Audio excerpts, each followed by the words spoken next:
Invest करना कैसे start करें, ये एक सवाल उन लोगों के मन में कई कॉम्प्लीमेंट्री क्वेश्चंस लाता है जो इन्वेस्ट करने में इंटरेस्टेड तो हैं लेकिन डायरेक्शनलेस भी। Hello everyone, ET money Hindi में आपका स्वागत है। आज के वीडियो में हम बिगिनर्स के लिए 3 सबसे कॉमन और इंपॉर्टेंट सवालों के जवाब देंगे। कब, कहां और कैसे इन्वेस्ट करना स्टार्ट करें। हम इसे आपके लिए सिंपल और स्ट्रेट फॉरवर्ड बनाना चाहते हैं। सिर्फ इतना ही नहीं, इस वीडियो के एंड में हम आपके साथ एक अमेजिंग टिप शेयर करेंगे और बताएंगे कि कैसे आप SIPs के जरिए 1 करोड़ रुपए तक का अमाउंट जोड़ सकते हैं। ये एक फास्ट और एफिशिएंट तरीका है which will be definitely worth your time, इसलिए हमारे साथ एंड तक बने रहें। ये छोटी सी गाइड आपकी इन्वेस्टिंग जर्नी को किक स्टार्ट करने के लिए बहुत हेल्पफुल रहेगी। तो आइए मोस्ट फ्रीक्वेंटली आस्क्ड क्वेश्चंस के साथ स्टार्ट करते हैं।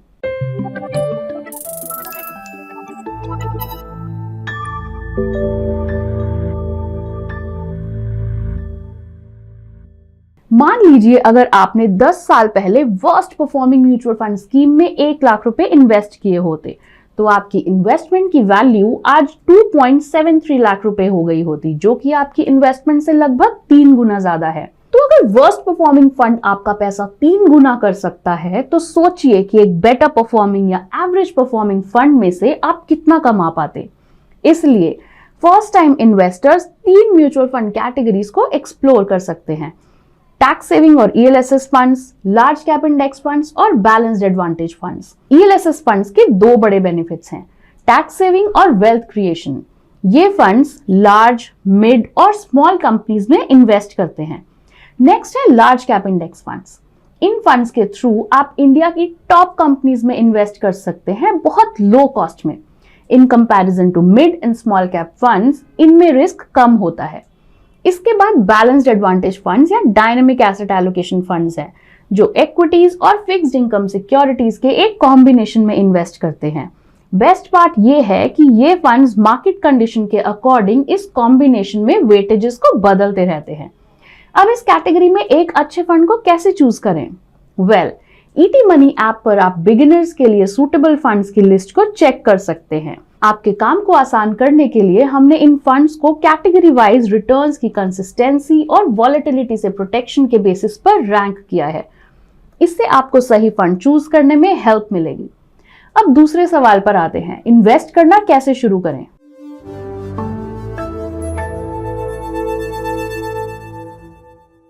तो एक ऑप्शन ये है कि आप अलग अलग म्यूचुअल फंड कंपनीज की वेबसाइट को विजिट करें, प्रोसेस को फॉलो करें और इन्वेस्ट करें। ऑल्टरनेटिवली आप ईटी मनी ऐप के थ्रू एक ही प्लेटफॉर्म पर टॉप फंड्स में इन्वेस्ट कर सकते हैं, वो भी बिना किसी कमीशंस के, एब्सोल्युटली फ्री। और फाइनली मेन सवाल पर आते हैं, कब इन्वेस्ट करना शुरू करें?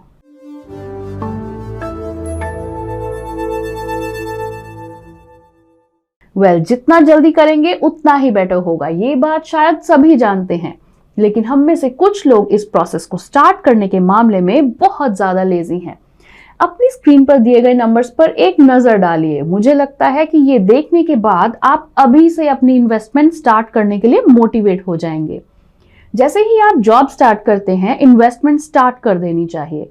तो राम ने 25 की एज में इन्वेस्ट करना स्टार्ट किया, राधा ने 30 की एज में और श्याम ने 35 की एज में।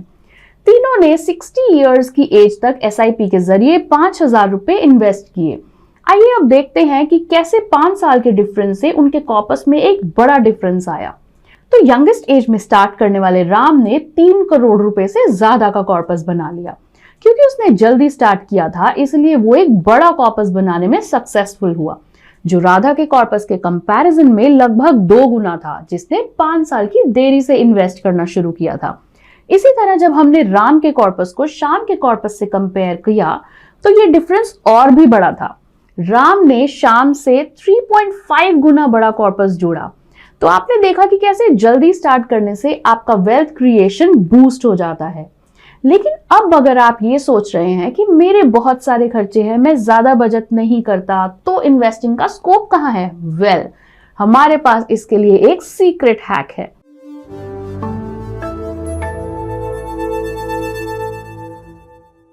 इसके लिए आप 50-30-20 रूल को याद रखिए। तो इस रूल के अकॉर्डिंग अपनी मंथली सैलरी का 50% आप नीड्स जैसे food, house hold expenses, health care जैसी चीजों पर खर्च कर सकते हैं। 30% डिस्क्रिशनरी एक्सपेंसेस यानी कि वॉन्ट्स जैसे लेटेस्ट स्मार्टफोन, वेकेशंस जैसे खर्चों को एलोकेट करें, और बचा हुआ 20% आप इन्वेस्ट कीजिए। अब ये बेयर मिनिमम अमाउंट है जिसे आपको अपने मंथली सैलरी से इन्वेस्ट करना ही चाहिए। ऑनेस्टली ये कोई रॉकेट साइंस नहीं है, लेकिन एक सक्सेसफुल इन्वेस्टर बनने के लिए डिसिप्लिन होना बहुत जरूरी है। अब हम इस वीडियो के फाइनल पार्ट में पहुंच गए हैं। वीडियो की बिगिनिंग में मैंने आपसे एक टिप शेयर करने का प्रॉमिस किया था। जी हाँ, हम बात करने जा रहे हैं कि आप एसआईपी के जरिए शॉर्टेस्ट पॉसिबल टाइम में 1 करोड़ रुपए कैसे जोड़ सकते हैं। आइए इसका शॉर्ट मेथड देखते हैं।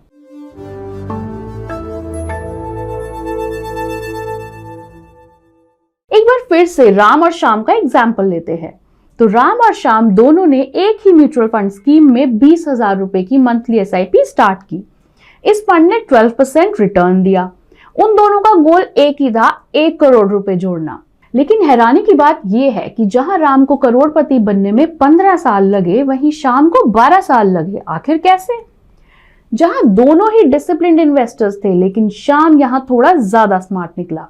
हर साल सेम अमाउंट इन्वेस्ट करने के बजाय उसने हर साल अपने एसआईपी इन्वेस्टमेंट को 10% से इंक्रीज किया। मतलब श्याम ने पहले साल में 20,000 रुपए, दूसरे में 22,000, तीसरे में 24,200 रुपए की एसआईपी की, और इसी तरह इस अमाउंट को एनुअली बढ़ाने की वजह से वो 12 साल में करोड़पति बन गया।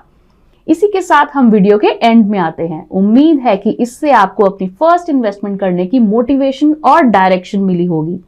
अगर आपको ये वीडियो यूजफुल लगा तो हमारे चैनल को लाइक एंड सब्सक्राइब जरूर करें, और इस वीडियो को अपने फ्रेंड्स एंड फैमिली के साथ भी शेयर करें। Mutual fund investments are subject to market risks. Read all scheme related documents carefully.